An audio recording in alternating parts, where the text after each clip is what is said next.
Shalom. Kita bersyukur pada pagi hari ini karena Tuhan masih memberikan anugerahnya kepada kita untuk memuji Dia dan menyembah Dia. Mari siapkan hatimu saudaraku. Ada kemenangan di tempat ini, ada kekuatan di tempat ini.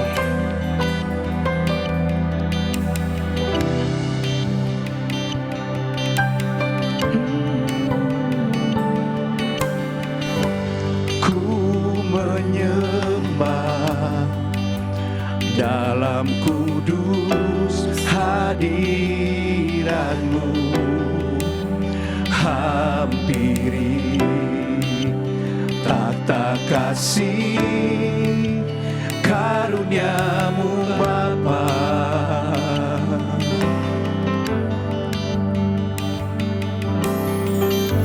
Kekuatanku hanya dalam hadirat-Mu, Yesusku, hanya Kaulah segalanya.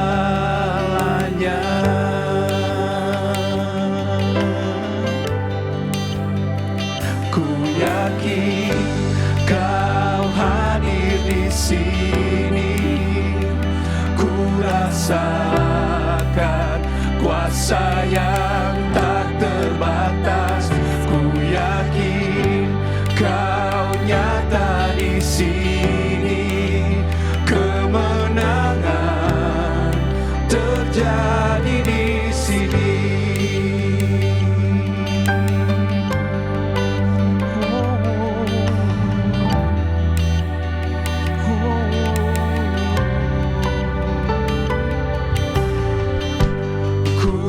Menyembah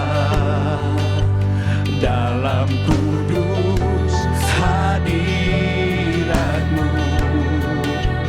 hampiri tata kasih karunia-Mu Bapa.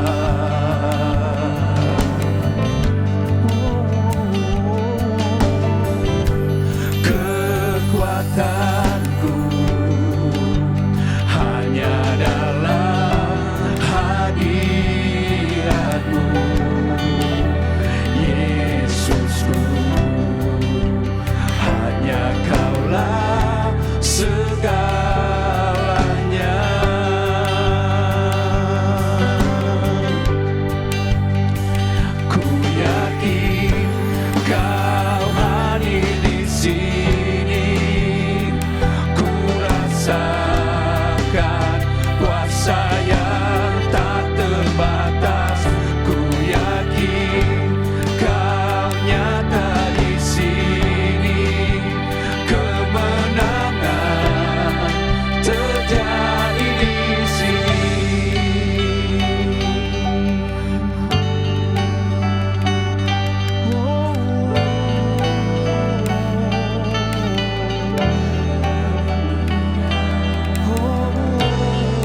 yang tak terbatas, ku yakin Kau nyata di sini.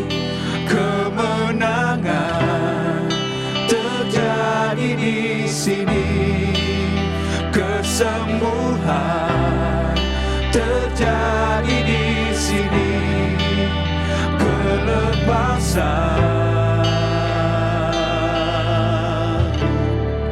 terjadi di sini.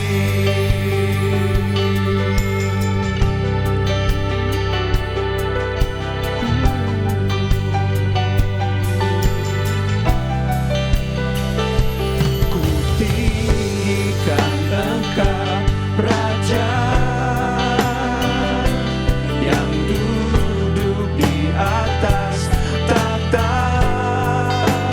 Engkau mulia, ajaib dan heran, ku kagum akan Engkau Tuhan. Ku tinggikan Engkau, Raja yang duduk di atas tahta. Engkau mulia, ajaib dan heran, ku kagum akan Engkau, ku kagum akan Engkau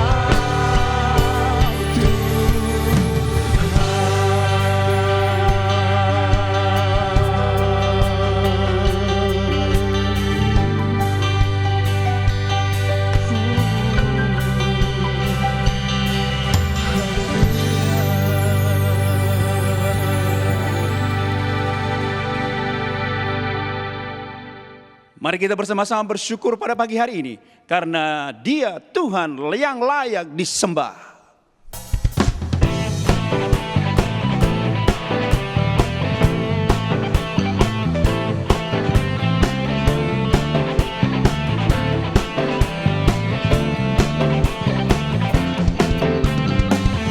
Bersyukurlah kepadanya, bawalah pujian baginya, karena Dia Raja, Dia yang berkuasa. Tuhanlah kekuatanku, mazmur dan keselamatanku, Dia penolongku, yang beri hidupku. Kau yang berjaya, seluruh semesta sujud menyembah. Agunglah kebangkitanmu, mujizat telah terjadi. Junjung kasih anugerahmu, kekal teguh dan mulia. Masyurlah perbuatanmu, Kau penyelamat hidupku. Kasih-Mu tiada tara, bertata Kau Tuhan Rajaku.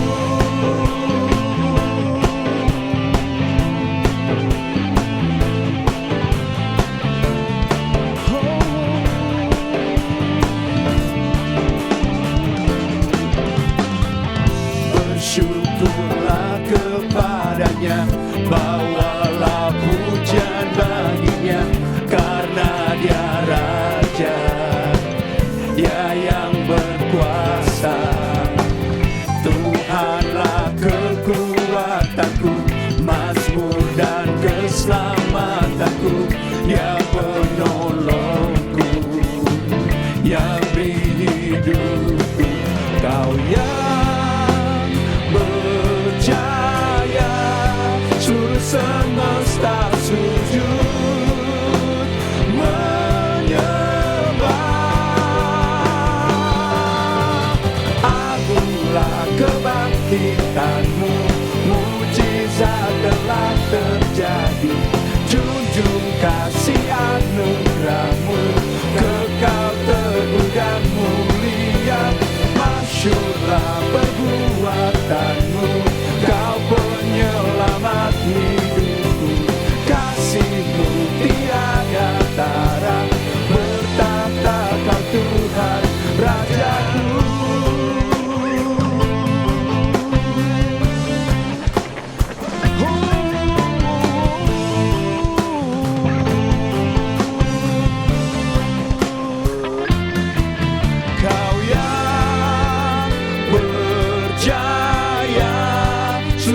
semesta sujud menyembah.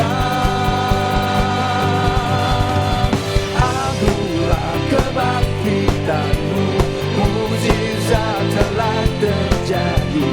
Junjung kasih anugerahmu, kekal teguh dan mulia. Masyurlah perbuatanmu, kau penyelamat hidupku. Kasihmu tiada tara, bertata kau Tuhan Rajaku.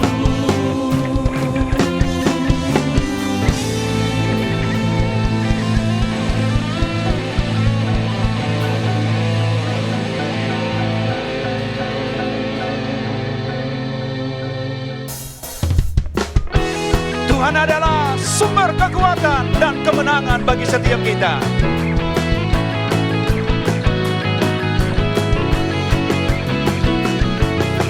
Na na na na na na. Na na na na na na. Na na na na na na. Na na na. Tuhanlah kekuatan dan mazmurku, Dia gunung batu dan keselamatanku. Hanya padamu hatiku percaya, Kaulah menara dan kota perlindungan. Ku mau selalu bersyukur, sebab cintamu padaku takkan pernah berubah. Percaya walau bumi bergoncang, gunung-gunung beranjak, namun kasih setiamu tak pergi dariku. Na na na na na na na na na na na na na na. Tuhanlah kekuatan dan mazmurku,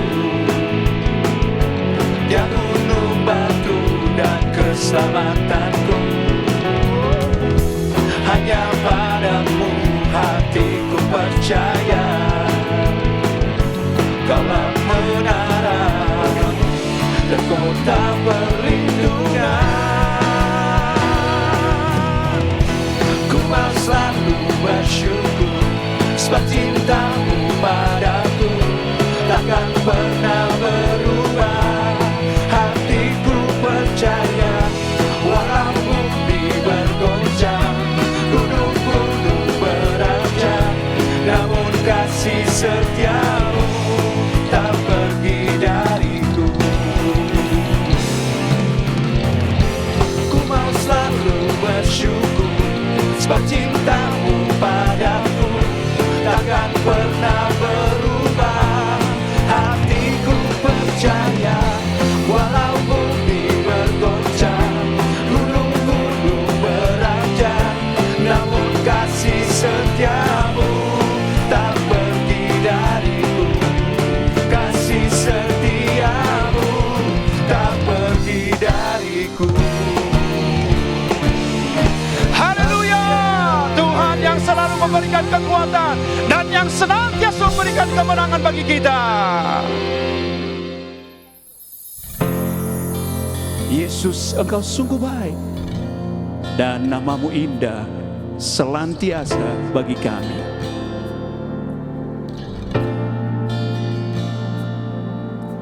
Yesus, Kau sungguh baik. Yesus, nama-Mu indah. Yesus, ku cinta Kau selalu, ku tinggikan, ku agungkan selamanya. Yesus, Kau sungguh baik. Yesus, nama-Mu indah. Yesus, ku cinta Kau selalu, ku tinggikan, ku agungkan selamanya. Ku mau memuji-Mu, ku selalu puji-Mu, ku mau menyembah-Mu, ku selalu sembah-Mu. Kau yang layak terima semua pujian, kemuliaan hanya bagi Tuhan.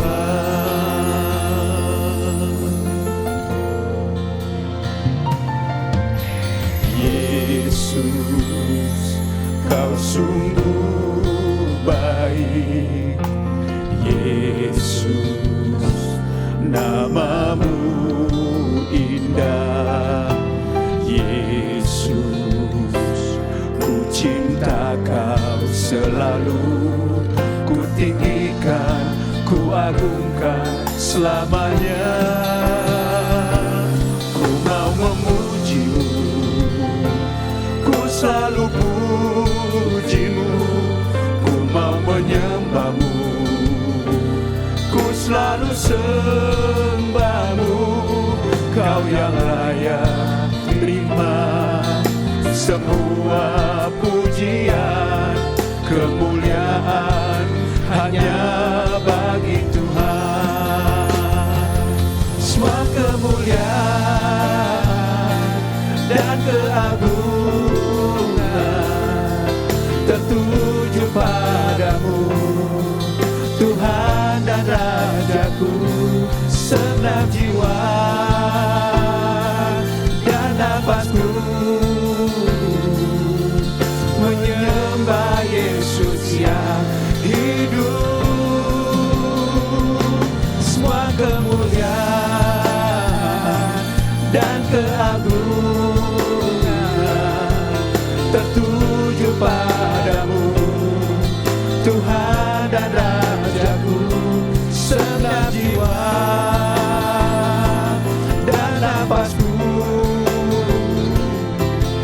menyembah Yesus yang hidup.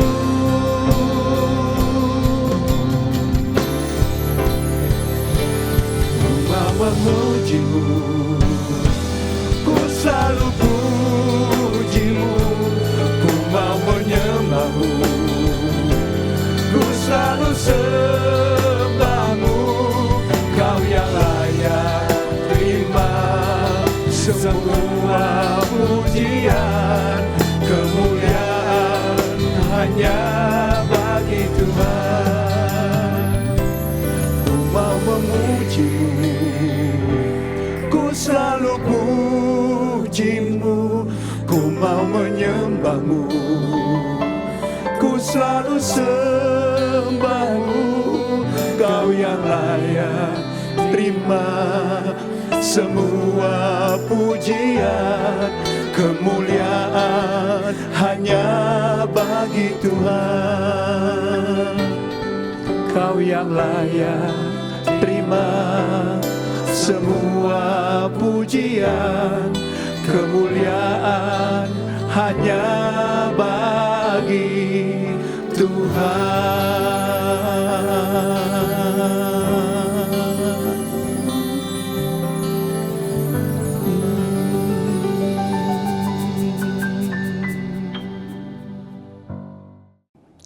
Shalom, saya berharap Anda semua tetap di dalam perlindungan Tuhan yang luar biasa dan kita tetap bersukacita walaupun kita sedang mengalami masa yang tidak baik. Nah, saudara-saudara yang dikasihi Tuhan, tema daripada pelajaran kita di bulan ini adalah tentang kerendahan hati atau disebut dengan nama humility. Saudara yang kasih Tuhan, saya akan mengajak saudara melihat sebuah ayat di dalam 2 Timotius 3 ayat yang kedua. Manusia akan mencintai dirinya sendiri dan menjadi hamba uang. Mereka akan membual dan menyombongkan diri, mereka akan menjadi pemfitnah, mereka akan berontak terhadap orang tua dan tidak tahu berterima kasih, tidak mempedulikan agama. Apa sebetulnya yang diterjemahkan dengan kata keangkuhan? Keangkuhan itu Anda bisa lihat di gambar slide yang ditayangkan adalah orang atau pribadi yang suka meremehkan atau merendahkan orang lain, merasa dirinya superior, sombong, atau merasa diri lebih daripada orang lain. Nah, saudara-saudara yang dikasihi Tuhan, jangan kaget, itu adalah gambaran tentang manusia, terutama yang hidup di zaman akhir ini. Kita akan lihat ada banyak manusia-manusia yang menyombongkan diri dengan pencapaian-pencapaian yang dialami oleh mereka. Tetapi kerendahan hati itu berbeda sekali, saudara-saudara, dengan yang dikatakan dengan kesombongan. Kerendahan hati adalah jiwa yang respect, penuh hormat, lembut. Orang ini mudah dibentuk, mudah untuk diubah. Seperti kata Injil Matius, belajarlah daripada aku, kata Kristus. Karena aku adalah pribadi yang rendah hati dan lemah lembut. Seorang yang rendah hati sangat berhubungan dengan kelemah lembutan. Orang yang rendah hati tidak perlu mempertahankan sesuatu yang dianggap tidak penting dan tidak perlu meributkan sesuatu yang tidak terlalu penting begitu. Misalnya ada orang bertanya, siapakah Presiden Amerika yang pertama? George Washington, kita menjawab. Tapi orang itu dengan angkuhnya, dengan pongahnya mengatakan, bukan George Washington. Dia mengatakan Thomas Jefferson. Nah, saudara, kalau kita pribadi yang lembut, pribadi yang rendah hati, ya kita biarkan saja orang dengan pendapatnya. Tetapi kalau kita tidak rendah hati, kita bukan pribadi yang lembut, maka kita akan menyoal, kita akan membantah, kita bahkan akan ribut dengan hal-hal yang sebetulnya tidak terlalu prinsip. Ya. Orang yang suka bertengkar, orang yang suka ribut itu menggambarkan sebuah jiwa yang tidak lembut, yang tidak rendah. Nah, saudara-saudara yang dikasihi Tuhan, di dalam Matius pasal yang ke-18 ayat yang ke-4, di situ Anda bisa melihat. Ya, kita baca, sedangkan barang siapa merendahkan diri dan menjadi seperti anak kecil ini, dialah yang terbesar dalam kerajaan sorga. Kalau Anda mempunyai anak-anak yang masih kecil, Anda bisa melihat anak kecil itu tatkala kita marah pada dia, kita bahkan mengomel dengan keras, tetapi dia bisa saja sekejap menjadi tidak enak begitu. Tapi tidak lama kemudian dia berubah.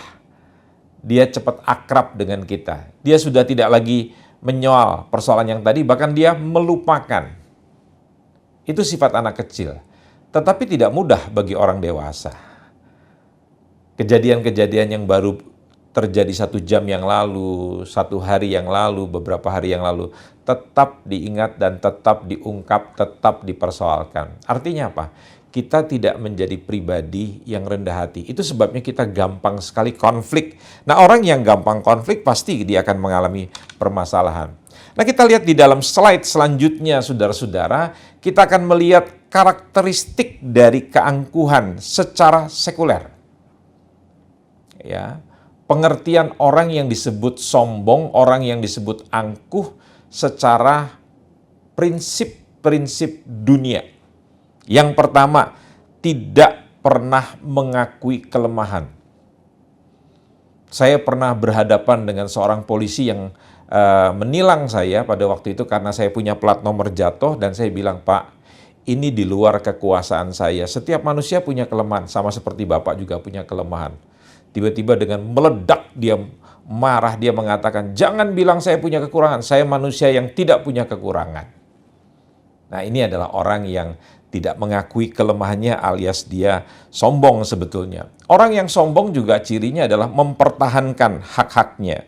Kalau dia tahu dia benar, maka dia tidak akan pernah kasih kesempatan. Anda lihat sekarang, kalau kita mau menyeberang sekalipun itu di zebra cross, pengendara motor, pengendara mobil tidak mau berhenti. Padahal kalau mereka belajar SIM-nya dengan benar, bukan nembak, begitu berhadapan dengan zebra cross yang tidak ada lampu merahnya, maka mereka harus mengurangi kecepatan dan mereka harus berhenti dan memberikan kesempatan pada para pejalan kaki untuk menyeberang. Itu aturannya. Tetapi karena mereka merasa punya hak, jadi mereka selalu tidak pernah memberikan kesempatan kepada yang lain. Ini ciri adalah orang yang sombong. Kemudian yang selanjutnya adalah berupaya untuk mempertahankan nama baik dengan berbagai macam cara. Padahal kita tahu orang ini sudah salah. Ya. Tetapi dia coba membela diri. Anda bisa lihat Bapak Ibu, ada orang yang sudah melakukan korupsi. Ya, ada orang yang sudah melakukan kejahatan, tetapi dia coba membela nama baiknya. Sebetulnya masalah itu akan cepat selesai, bahkan tidak perlu melalui pengadilan kalau dia jujur, begitu. Ya, jadi para koruptor ini orang yang sudah melakukan kesalahan, sudah salah, tetapi tetap ingin menjaga nama baiknya. Padahal dia melakukan kejahatan, begitu. Nah ini, saudara, orang yang sebetulnya sombong. Kemudian yang selanjutnya adalah di situ dikatakan bahwa berupaya untuk balas dendam. Ya. Bahkan sebelum dia membalas dendam, kalau dia disakiti, dia berupaya untuk mempunyai pengakuan dan penghargaan kepada diri sendiri. Orang yang selalu lebih banyak bicara tentang sukses dirinya. Anda bisa lihat pada hari ini penggambaran kalau orang sukses itu selalu digambarkan foto di depan mobil yang mewah. Foto di depan rumah di sebuah klaster perumahan yang mewah, begitu. Itu adalah gambar dunia yang menggambarkan tentang kesuksesan. Kalau Anda belajar dari firman Tuhan, itu bukan ukuran orang hidup di dalam Tuhan. Jadi kita sendiri sebagai seorang anak Tuhan tidak perlu mencontoh hal yang seperti itu. Seperti Paulus bilang, apa yang dulu kuanggap mulia dalam ukuran-ukuran dirinya, dalam ukuran-ukuran dunia. Tetapi begitu mengenal Kristus, semua itu dianggap jadi sampah. Jadi saudara mesti belajar dalam ukuran-ukurannya Kristus, bukan ukuran-ukurannya dunia. Yang selanjutnya Anda bisa melihat di dalam slide. Ya, tadi saya bilang dia berusaha membalas dendam. Orang sombong itu dia tidak akan pernah bisa diam sebelum orang yang menyakiti dia akan dibalas dengan kekuatan dia sendiri. Dia lupa pembalasannya itu adalah haknya Tuhan. Jadi dia memakai kekuatannya sendiri untuk membalas pada orang itu yang sebetulnya itu adalah haknya Tuhan. Betapa sombongnya dia. Ya, saya menyampaikan hal ini tujuannya bukan saudara sedang merenungkan orang lain si siapa. Tapi mari kita merefleksi, mari kita bercermin terhadap kebenaran ini kepada diri kita sendiri. Tidak perlu kita menghakimi orang lain. Ya. Kemudian orang seperti ini saudara-saudara berupaya untuk mencari pengetahuan duniawi. Itu makanya kalau orang seperti ini punya gelar, maka gelarnya itu tidak boleh satupun ditinggalkan. Kartu namanya pun harus mencantum gelar-gelarnya itu. Beda dengan banyak orang yang pintar, tidak mencantumkan gelarnya, tetapi dengan pembawaan hidupnya, dengan pembicaraannya, menunjukkan bahwa dia adalah orang yang punya intelektualisme yang luar biasa, begitu, kemampuan nalar yang luar biasa. Pada hari ini banyak orang yang punya gelar, yang katanya sekolah tinggi, tapi sebetulnya maaf, menurut firman Tuhan mereka adalah orang yang bodoh. Ya, orang seperti ini juga karena merasa dirinya pintar, dia juga nggak perlu mendapatkan nasihat dari orang lain. Kemudian dia menjadi orang yang suka membandingkan dirinya dengan orang lain. Ya, misalnya dia melihat, wah dasinya orang itu paling buatan Mangga 2 begitu. Nah, dasi saya ini buatan dari Eropa begitu, bermerek. Dia rumahnya cuma di Pondok Gede gitu, saya rumahnya di Pondok Indah. Itu merasa dirinya selalu menjadi lebih baik, begitu kira-kira. Kemudian orang seperti begini juga memiliki pemikiran yang tinggi tentang dirinya sendiri, agar dapat mencapai gambaran diri yang baik, begitu. Dia merasa nyaman gitu karena jam tangan yang dia pakai merek yang mahal, begitu. Dan dia merasa saya lebih baik daripada yang lainnya. Itu adalah pemikiran-pemikiran yang salah. Kemudian orang seperti begini, dia tidak bisa hidup dengan sebuah nilai yang benar. Selalu dia melihat kira-kira apa yang sekarang yang sedang menjadi pemikiran orang banyak. Dia hidup dengan trennya orang banyak. Maka dia akan mengikuti tren orang banyak, begitu. Jadi dia tidak punya nilai kebenaran. Sedangkan nilai dunia ini kan selalu berubah-ubah, tergantung zaman. Tetapi yang namanya kebenaran itu tidak berubah-ubah, saudara. Makanya jangan ngikuti nilai dunia, sudah akan menjadi gila. Ikutilah nilai kebenaran. Dan orang seperti begini juga menemukan kebesaran melalui penggunaan kuasa atas orang lain. Semakin dia arogan, semakin dia sombong, dia akan terlihat menjadi orang yang begitu bengis, menjadi orang yang begitu galak, gampang membentak, gampang memerintah orang lain. Nah, ini perbedaan dengan kekristenan, saudara-saudara. Siapa yang terbesar justru menunjukkan dirinya sebagai seorang pelayan, sebagai orang yang melayani, bukan sebagai seorang yang tuan besar yang cuma duduk-duduk. Maaf ya kalau dalam kebaktian datang tepat waktu atau datang sesudah jam ibadah dimulai, pulang lebih cepat.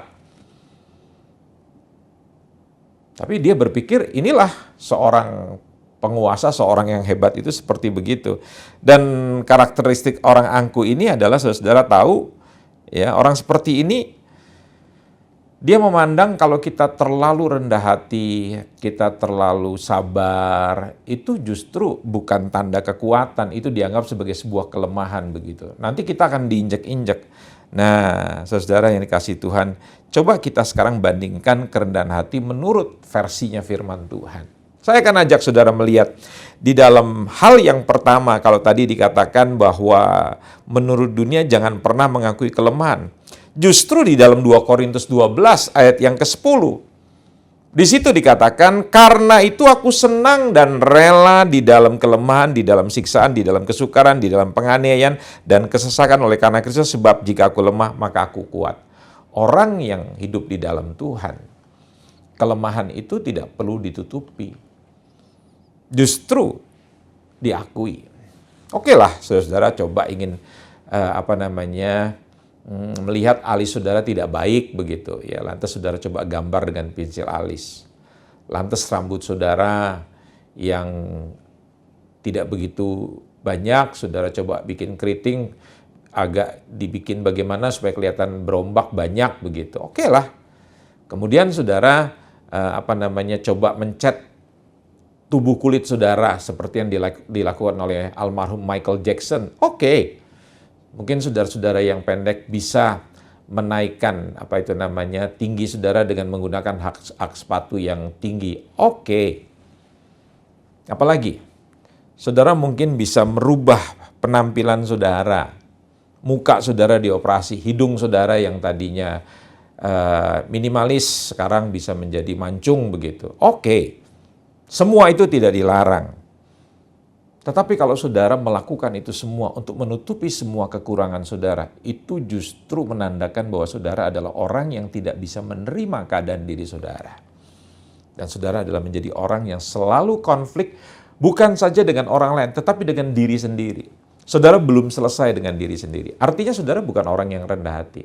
Orang yang rendah hati itu adalah menyadari keadaan dirinya bahwa penciptaan Tuhan atas dirinya itu unik. Dan kita tidak perlu membandingkan diri kita dengan orang lain. Saya teringat dengan sebuah cerita. Satu hari burung gagak itu dia komplain, saudara. Dia merasa kok Tuhan itu menciptakan dia warnanya hitam, suaranya tidak bagus. Dia melihat sebuah burung yang berwarna putih, berjambul kuning atau keorangean gitu. Ya, dengan paruh yang bagus, bibir yang bagus begitu. Dia ngiri sekali dengan burung kakatua. Tetapi tatkala diwawancarai dengan burung kakatua, ini sekedar cerita saja. Burung kakatua bilang, ya saya memang berwarna putih. Tapi saya merasa saya masih kalah dengan burung nuri. Burung nuri itu bulunya indah berwarna-warni dan suaranya lebih bagus daripada saya. Maka burung gagak ini coba mewawancarai burung nuri. Gimana, Nuri?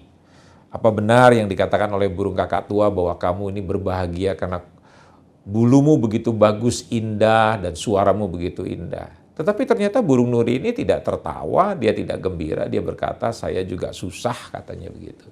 Saya cemburu dengan burung merak. Burung merak itu dianugerahkan pencipta dengan kemewahan bulu yang begitu indah. sehingga begitu banyak orang senang dengan keindahan bulunya. Saya pengen sekali mempunyai bulu seindah burung merak. Maka pergilah burung gagak kepada burung merak dan dia bertanya kepada burung merak, "Bro, benar kamu adalah burung yang paling berbahagia karena mempunyai bulu yang indah seperti dikatakan oleh saudara Nuri, begitulah kira-kira." Burung merak bilang begini, "Ya, aku bangga dengan buluku yang indah, tetapi aku menjadi tidak suka. Karena gara-gara buluku yang indah, aku selalu dikurung untuk dipertontonkan kepada banyak manusia. Aku cemburu sama kamu, gagak. Walaupun bulumu hanya satu warna tidak seindah buluku, tapi kamu bisa terbang bebas." Disitulah burung gagak baru menyadari, walaupun bulunya hitam, tidak punya suara yang indah, tapi dia lebih bebas daripada burung-burung yang lain. Kalau saudara menyadari keadaan saudara, bahwa kekurangan saudara itu sebetulnya adalah kelebihannya orang lain, maka saudara tidak akan pernah menyesal. Pernahkah saudara berpikir kenapa penyanyi-penyanyi yang bagus itu rata-rata giginya menonjol? Sementara ada banyak orang yang punya gigi tonggos, giginya keluar itu, dia menyesal sekali dan dia mengutuki dirinya. Padahal di balik gigi yang menonjol itu bisa menghasilkan suara yang bagus. Kenapa? Karena saudara sibuk untuk menyesali keadaan diri saudara, ya, sementara yang lain dia belajar menemukan di balik kekurangan ini ada anugerah Tuhan yang seperti apa. Nah, itulah orang yang kalau tidak rendah hati dan selalu membandingkan dirinya dengan orang lain, dia akan konflik, bukan saja dengan orang lain, tapi konflik dengan dirinya sendiri. Jadi pelajaran kerendahan hati ini penting sekali, saudara-saudara. Ya, di balik pelajaran ini kalau saudara rendah hati terhadap sebuah persoalan atau apapun masalah yang sedang saudara hadapi, baik itu serangan dari luar ataupun datang dari dalam, tapi kalau saudara rendah hati, saudara tenang, itu justru membawa hikmah yang luar biasa. Yang kedua, di dalam Filipi 2 ayat 5-8, kalau Anda bandingkan dengan yang tadi, orang yang sombong itu selalu mempertahankan hak-haknya, tetapi orang yang rendah hati itu selalu belajar menyerahkan hak-haknya. Dalam Filipi 2 ayat 5-8, hendaklah kamu dalam hidupmu bersama menaruh pikiran dan perasaan yang terdapat juga dalam Kristus Yesus, yang walaupun dalam rupa Allah, tidak menganggap kesetaraan dengan Allah itu sebagai milik yang harus dipertahankan, melainkan telah mengosongkan dirinya sendiri, mengambil rupa seorang hamba dan menjadi sama dengan manusia, dan dalam keadaan sebagai manusia, ia merendahkan dirinya taat sampai mati, bahkan sampai mati di atas kayu salib. Anda bisa bayangkan seorang raja di atas segala raja, pribadi yang luar biasa. Tatkala dia ditelanjangi, dia dilecehkan, dia diperintahkan, diludahi begitu saja, dan dia dibunuh dengan cara yang biadab. Bisa saja Kristus melawan, tetapi dia tahu panggilannya, dan dia pasrah, dan dia menyerahkan diri. Itu pribadi yang sangat rendah hati. Hati-hati. Pada waktu Anda coba membalas orang lain yang menjahati saudara, yang melakukan hal yang tidak baik, percayalah, saudara sedang menjadi pribadi yang sombong. Yang ketiga, yang tadi saya katakan, kalau di dalam orang-orang, dunia, dia akan berupaya mempertahankan nama baik dengan segala cara. Kalau kita di dalam Tuhan, nantikan segala satu itu pemulihan dari Tuhan. Percaya bahwa ada waktunya Tuhan akan kembalikan saudara. Coba lihat Yusuf, dia difitnah. Ya, coba lihat Daniel, coba lihat Ayub direndahkan. Semua sahabat-sahabatnya menghina Ayub. Daniel dengan teman-temannya dilecehkan. Ya, tetapi lihat Tuhan memuliakan mereka. Ada waktunya, saudara, di dalam hidup ini. Ya, kalau tadi di dalam dunia dikatakan kita berupaya untuk pengakuan dan penghargaan kepada diri sendiri. Di dalam Tuhan, saudara, Anda nggak perlu melakukan hal seperti itu.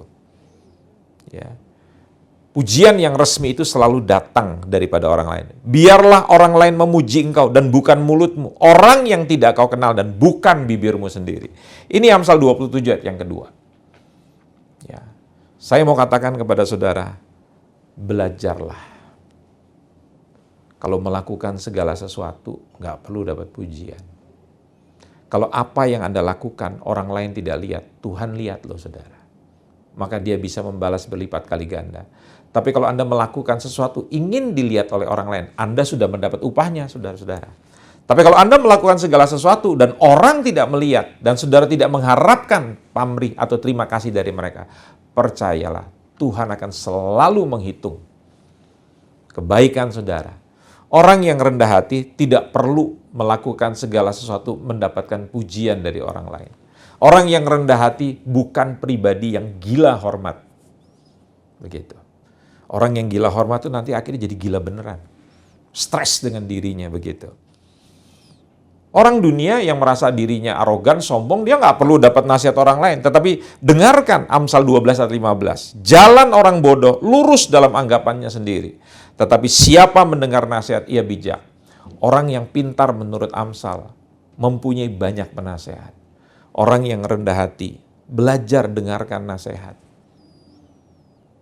Tidak mudah, saudara-saudara, dalam posisi sebagai seorang presiden yang sudah mengeluarkan keputusan presiden.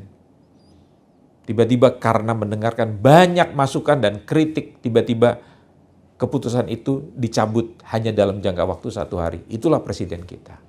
Itu menandakan bahwa tidak serta-merta seorang yang berkuasa, punya kuasa yang begitu luar biasa, ya, dia tidak mau mendengarkan orang lain. Saya ingin ajak saudara mengingat peristiwa anak Raja Salomo. Seharusnya dia mendengar nasihat para penasehat daripada ayahnya yang rata-rata sudah umur dan berpengalaman. Tetapi dia tidak mau mendengarkan nasihat daripada orang-orang tua. Dia mencari nasihat dari teman-teman sebayanya yang belum berpengalaman. Apa yang terjadi? Kerajaannya terpecah menjadi 2. Dan yang pecah 10 suku lebih banyak meninggalkan dia. Saya mau beritahu saudara, upah orang sombong itu tidak diterima seketika. Orang sombong, bahkan penulis Yakobus mengatakan bahwa Tuhan itu menjadi lawan. Begitu Anda sombong, lawannya bukan siapa-siapa, tapi Tuhan. Tetapi kalau Anda rendah hati, Tuhan akan menjadi sahabat saudara. Dan banyak orang akan memuji dengan saudara, dengan luar biasa. Ya. Dan Anda bisa belajar dari slide ini bagian-bagian yang lain. Saya akan menutup dengan kenapa sih orang itu bisa menjadi angkuh, bisa menjadi sombong dan tidak rendah hati. Penyebab permukaannya, saudara-saudara. Mereka biasanya mengobral, ini di dalam slide juga ada, Anda bisa lihat, mengobral konsep kesuksesan duniawi. Ya, tentang pencapaian, tentang penerimaan, tentang kemakmuran, tentang kemampuan. Di dalam Mazmur 52 ayat 9, lihatlah orang itu yang tidak menjadikan Allah tempat pengungsiannya, yang percaya akan kekayaannya yang melimpah dan berlindung pada tindakan penghancurannya. Hari ini dunia begitu kaget, hanya dalam hitungan bulan. Tiba-tiba usaha-usaha banyak orang-orang besar, orang-orang hebat rontok. Penghasilan turun drastis. Terjadi PHK yang besar. Banyak gereja-gereja yang selalu bicara tentang kemakmuran. Sekarang kaget, ada begitu banyak anggotanya. Ada banyak begitu pendetanya. Bukan saja terkena COVID, tapi mati karena COVID. Kenapa? Karena kita lupa bahwa pusat hidup manusia itu bukan diri sendiri. Pusat hidup manusia itu tetap Kristus. Allah masih berdaulat. Bagi orang benar, kematian itu tidak perlu menakutkan, tidak perlu jadi aib. Paulus bilang begini kok, saya ini bingung, saya ini diperhadapkan kepada 2 hal. Pulang bergabung sama Bapa di surga itu lebih baik bagi aku, tapi kalau aku hidup, aku masih dipakai untuk melayani kalian semua dan menguntungkan kalian semua. Problemnya cuma itu saja. Tapi banyak hamba Tuhan takut mati. Kenapa? Karena asetnya, hartanya terlalu banyak. Hati-hati saudara-saudara. Orang yang tidak rendah hati, yang lupa bahwa hidup ini adalah amanah, tugas yang sementara. Segala sesuatu aset yang diberikan itu adalah pinjaman untuk melaksanakan tugasnya. Bukan untuk memakmurkan diri untuk kepentingan diri sendiri. Ini ciri orang yang sombong. Nah itu penyebab konsep yang salah. Yang kedua, Orang seperti begini mengisi kebutuhan batin dengan sesuatu di luar Tuhan. Seperti kata Yeskiel 33 ayat 31 dan 32. Intinya itu bukan dari Tuhan. Intinya itu adalah sesuatu dari luar. Saya mau katakan saudara, kalau Anda hidup dengan cara yang seperti begini, itu tidak akan pernah memuaskan batin sendiri. Kembali kepada tulisan dari 2 Timotius 3 ayat yang kedua, manusia akan mencintai dirinya sendiri dan menjadi hamba uang. Saya mau kasih tahu buat saudara, selama fokus hidup saudara adalah ego saudara, diri saudara, kepentingan diri saudara, maka saudara tidak akan mungkin menjadi orang yang rendah hati. Hidup hanya berfokus kepada Tuhan. Dengarkan kalimat saya, menjadi seorang Kristen bukan menjadi orang yang ingin kaya. Menjadi seorang Kristen adalah menjadi serupa seperti Yesus. Menjadi orang yang fokusnya pada Kristus, menyenangkan Tuhan. Soal berkat, soal kekayaan, soal popularitas, soal kedudukan, itu adalah bonus yang diberikan oleh Tuhan. Jangan kejar itu, kejar Kristusnya. Dan jangan duakan, tidak mungkin Anda bisa menduakan itu semua. Yang ada hanyalah Anda memanfaatkan Tuhan. Ya. Jadi sekali lagi, kenapa kita bisa menjadi orang yang sombong? Karena nilai-nilai yang salah seperti tadi. Jadi saya mau kasih tahu, akar penyebabnya adalah keyakinan yang salah. Sudah sepantasnya saya merasa berarti dan bangga karena saya telah bekerja keras untuk membangun kehidupan yang sukses. Nah ini dia, keyakinan yang salah. Dan yang kedua, saya mau perbaiki dengan keyakinan yang benar. Suksesku bukanlah usahaku sendiri. Yang menghasilkan keangkuhan. Ya, kalau sukses itu dihasilkan karena kekuatan sendiri, itu hanya menghasilkan kesombongan. Tetapi saudara berkata begini, apa yang ada pada saya sekarang, itu semua karena Kristus yang membangun karakter saya. Hanya apa yang dilakukan Kristus di dalam diriku yang akan memberikan hasil yang kekal. Ya. Seperti kata Rasul Paulus dalam 1 Korintus 3 ayat 11-15. Tidak ada seorang pun yang dapat meletakkan dasar lain daripada dasar yang diletakkan oleh Yesus Kristus. Itu sebabnya saudara, belajarlah menjadi orang yang rendah hati. Dan sebagai akhir daripada khotbah saya pada saat ini, belajarlah hidup seperti Kristus yang rendah hati. Caranya bagaimana? Pertama, dia tidak menganggap kesetaraan dengan Allah sebagai milik yang harus dipertahankan. Sekali lagi saya katakan, kalau Anda memakai dasi, memakai jas, hanya ingin menunjukkan kebesaran saudara, sebaiknya saudara ganti baju, pakai pakaian yang biasa untuk mengingatkan bahwa saudara manusia biasa. Jangan sampai pakaian-pakaian atribut saudara justru menyombongkan diri saudara. Itu menjadi malapetaka buat kita. Yang kedua, melepaskan hak istimewanya dan mengambil rupa seorang hamba. Lihat Kristus, dia Tuhan di atas segala tuan yang dipertuan di dalam hidup ini. Tapi dia mengambil rupa hamba. Nah ini yang tidak dipelajari oleh gereja. Gereja hanya belajar begini. Kristus dulu mati supaya kita merdeka dari dosa. Dia rela miskin supaya kita jadi kaya. Yang kita tangkapnya itunya. Supaya kita jadi kaya. Tapi kita tidak pernah belajar nilai pengorbanannya, kehambaannya, kerendahan hatinya. Saya pernah berhadapan dengan seorang filantropis Indonesia. Orangnya rendah hati dan umurnya sudah umur 80-an. Saudara tahu, orangnya bersahaja sekali. Tapi dia memakai kekayaannya untuk menolong begitu banyak orang di dalam hidup ini. Sekali lagi Tuhan berkata, orang akan mengenal Bapakmu di sorga melalui perbuatan-perbuatan baikmu. Dunia bukan mengenal Allah kita dengan ibadah kita, tetapi dengan perbuatan baik. Dan lihat Kristus, Yesus, dia merendahkan dirinya dan taat sampai mati. Jangan pernah belajar jadi seorang pemberontak. Seorang pemberontak adalah ciri daripada kesombongan. Tapi kalau Anda rendah hati, sekalipun Anda dilecehkan, sekalipun Anda dihina, Anda akan tetap diam. Dan Anda akan tetap percaya bahwa Tuhan akan membela kasus saudara. Belajarlah dari presiden kita, berapa banyak kali dia dibully, dia dihina sebagai seorang anak PKI, keturunan PKI. Dia dihina yang macam-macam. Tapi apakah dia sibuk untuk membuat laporan pada polisi? Dia mendiamkan semua kasus. Dia sibuk membangun negara ini sampai negara ini bisa menjadi makmur. Saya pikir kita perlu belajar nilai-nilai yang benar, menjadi orang yang rendah hati. Amin. Mari kita berdoa. Bapa di dalam surga, bawalah setiap orang di dalam ibadah pada hari ini untuk menjadi orang yang hidup di dalam kerendahan hati. Karena pada waktu kami sombong, kami sebetulnya sedang menghancurkan diri kami, menghancurkan masa depan kami. Bahkan kami menjadi teladan yang tidak baik bagi keluarga, bagi anak-anak kami, bagi pasangan kami, bagi orang tua mertua kami, bagi lingkungan kami. Tetapi di dalam kerendahan hati, justru air itu akan mengalir ke tempat hati-hati yang rendah. Air yang dari surga, berkat yang dari surga, berkat daripada Allah akan datang kepada setiap kami yang rendah. Terima kasih buat semuanya Tuhan. Ajari kami untuk menjadikan Kristus pusat kehidupan kami. Tujuan hidup kami hanyalah Kristus semata-mata. Menyenangkan Tuhan, memuliakan Tuhan. Dan yang lainnya adalah bonus yang dihadiahkan, yang diberikan oleh Tuhan. Di dalam nama Tuhan Yesus, Engkau memberkati semua jemaat GKSI Bethlehem dengan berkat Tuhan yang luar biasa. Berkati para pemimpin-pemimpin gereja kami dengan berkat-Mu yang luar biasa.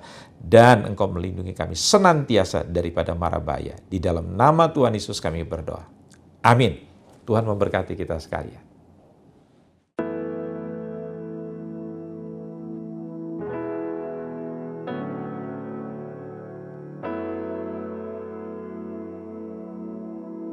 Shalom Bapak Ibu Saudara, selamat pagi.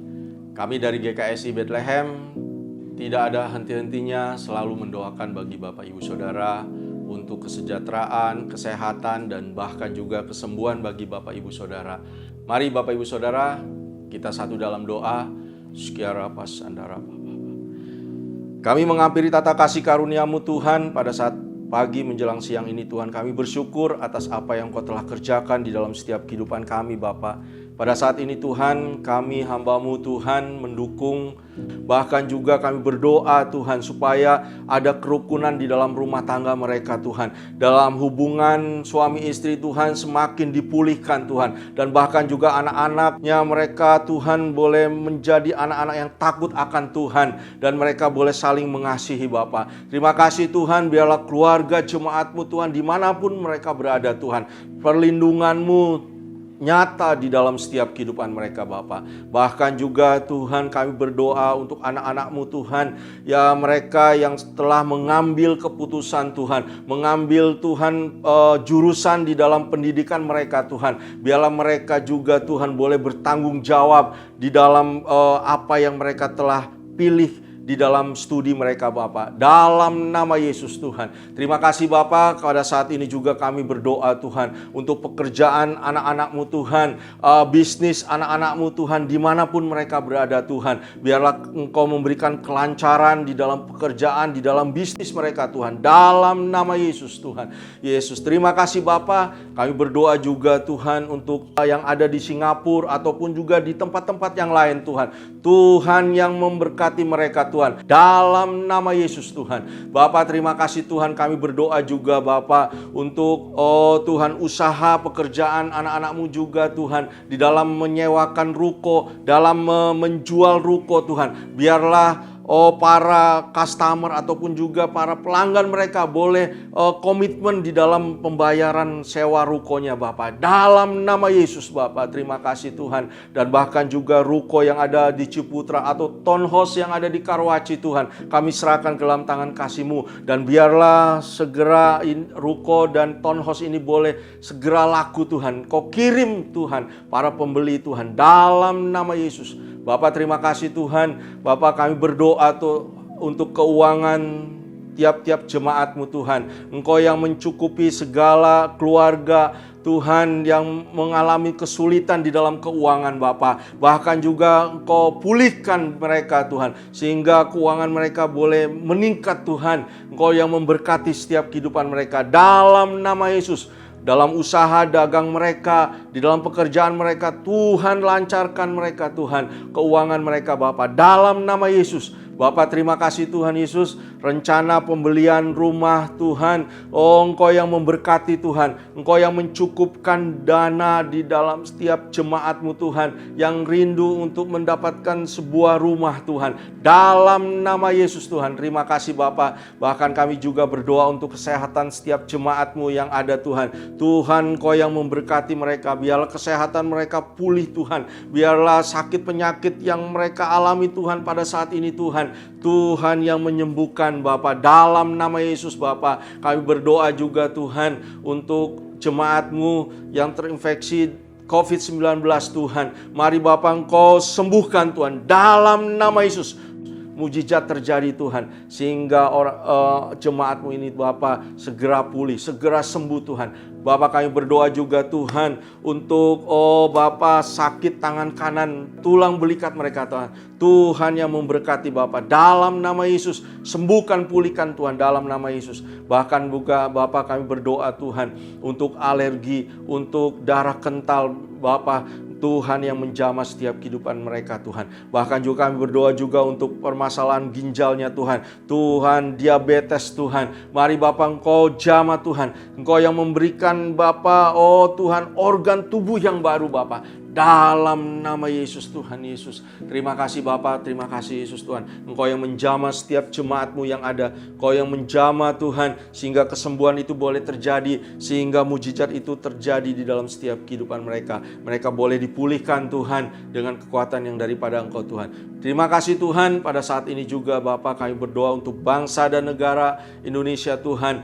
Dan biarlah dari pemerintahan Tuhan, dari presiden, wakil presiden, para menteri, pejabat tertinggi sampai yang terendah Tuhan. Tuhan, mereka dalam menangani roda pemerintahan ini, Tuhan memberikan hikmat. Roh takut akan Tuhan turun atas setiap kehidupan mereka Tuhan. Bahkan juga Engkau memberikan hikmat atas kehidupan mereka, di dalam mereka menangani pandemi ini Tuhan, menangani COVID-19 di bangsa Indonesia ini Tuhan. Tuhan yang menjamah Bapa. Terima kasih Tuhan Yesus, terima kasih. Kami berdoa juga untuk kota Jakarta di mana kami tinggal. Biarlah shalom turun atas kota Jakarta, dan bahkan juga Bapa, pemerintahan kota Jakarta Engkau yang menjamah. Roh takut akan Tuhan turun atas setiap orang-orang yang ada di dalam pemerintahan kota Jakarta ini Bapak. Terima kasih Tuhan Yesus, terima kasih. Kami berdoa juga Bapak untuk setiap untuk gereja Bapak, untuk jemaat-Mu. Kami sekali lagi berdoa Tuhan, biarlah untuk GKSI Bethlehem Tuhan, dari gembala satelit, gembala senior kami Tuhan, dari Pak Hengki, Bu Feni Tuhan, Engkau yang menjamah, Engkau tambah-tambahkan hikmat-Mu Tuhan, urapan-Mu Tuhan, anak mantu cucu mereka Tuhan yang memberkati Bapak. Dan bahkan juga untuk para gembala satelit yang ada, keluarga mereka Tuhan, hamba-hamba-Mu Tuhan, tim inti dan juga para pengurus yang ada, berikan kesehatan dan kesatuan di dalamnya Bapa, sehingga mereka boleh bersehati, bersatu Tuhan, dan bahkan juga boleh menangkap apa yang menjadi isi hati Tuhan bagi gereja-Mu Tuhan, GKSI Bethlehem di tempat ini Bapa. Terima kasih Tuhan, dan saat ini juga Tuhan kami bersyukur Tuhan atas firman-Mu, dan Kau memberkati hamba-Mu Tuhan di dalam menyampaikan kebenaran firman-Mu ini Bapa. Terima kasih Tuhan, dan saat ini juga kami akan terima berkat daripada Tuhan. Hanya di dalam nama Yesus Kristus kami sudah berdoa dan mengucap syukur. Haleluya. Amin. Kalau demikian saudara-saudara yang dikasih Tuhan, mari kita akhiri ibadah pada saat ini. Kita arahkan hati kita kepada Tuhan. Angkat kedua belah tanganmu. Terimalah berkat sejahtera yang sumbernya daripada Allah Bapa, cinta kasih daripada Tuhan Yesus Kristus, dan kekuatan daripada Roh Kudus. Diberkatilah keluargamu, diberkatilah seluruh usaha dan pekerjaanmu, diberkatilah kesehatanmu, bahkan dilindungi Tuhan keluar masukmu dari sejak saat ini sampai Maranatha Tuhan Yesus datang yang kedua kali. Terima kasih Bapa untuk seluruh berkat-Mu. Kami akhiri ibadah ini di dalam nama Yesus Kristus. Haleluya. Amin.